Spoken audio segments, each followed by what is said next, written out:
Alright, so yes, I finally saw Barbie. Almost, unfortunately. I was going into this movie. I'm just gonna jump right into the review, honestly. I was going into this movie expecting I was probably gonna hate it. I'm definitely not the target audience, but I'm somewhat presently surprised. Now, no, I don't think you should push like political views into a movie ever. Doesn't matter. I got a cat right here. Doesn't matter what it is. If you don't do that. You shouldn't. You're gonna lose money. You could lose money. You can see that with not just movies. Whatever. So getting that out of the way with the whole, you physically can't mention like the whole feminist thing while reviewing this movie. You can't not mention it. Yes, this movie's a very feminist movie. But there's things that can redeem some of it. No, I didn't love this movie by any means. And the comparison between Barbie and Oppenheimer by a landslide is better. I don't even understand how this movie got the Rotten Tomato score it got. Okay. Um, I will give it the movie this. Um, Ryan Gosling's actually entertaining to watch in this movie, and in interviews he was also entertaining to watch. Like to describe Ken or whatever. He's entertaining enough as Ken. That's about it. I mean, okay, I'll give it. I can't remember her name, but she was also in one of my favorite TV shows of all time, called Superstore, and she was the main actor in that show. She's good in this too. Yes. Um. Unfortunately, though, I usually like um Margot Robbie in movies. She's usually great. The Wolf of Wall Street, great. Once Upon a Time in Hollywood, great.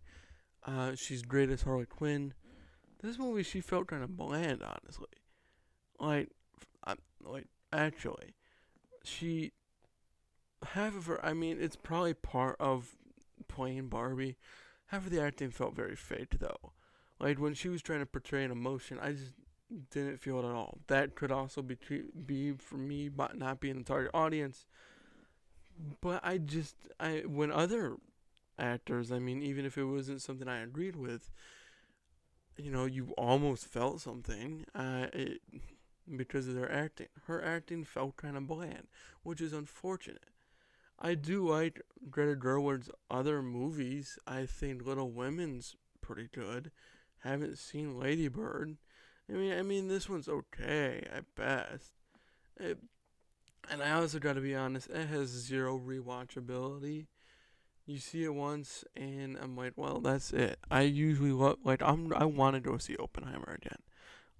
Actively want to go see it again. This movie is not gonna have that for me. Again, probably me not being the target audience. Also, you can't not bring up that this movie is very targeted towards kids. Kids are gonna be confused throughout this whole movie.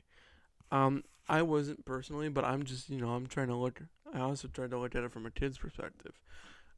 Without giving major spoilers away, they do this big touch on depression and stuff like that.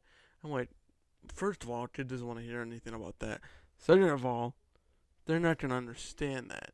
Which, when you target a movie towards kids and people are gonna bring their kids to this movie, you should have a movie for kids. That's that should be obvious, but apparently it wasn't. So this movie has flaws, no rewatchability. I like honestly, and Margot Robbie felt kind of bland. And so if you put that all together, you have an okay movie. Ryan Gosling is actually good, as he usually is in movies. I can't give, in good conscience, give Barbie anything above a C plus. That's what it's gonna get.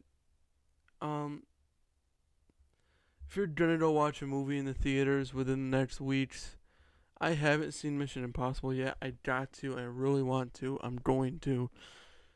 But go watch Oppenheimer. I mean, with caution, go watch Oppenheimer. Okay? But, I mean, this movie's just bland and it's hyped up upon Oblivion and I didn't care for it. That's just that. I'm not the target audience. I'm just a credits perspective. Alright, stay tuned for another review, hopefully soon. Peace.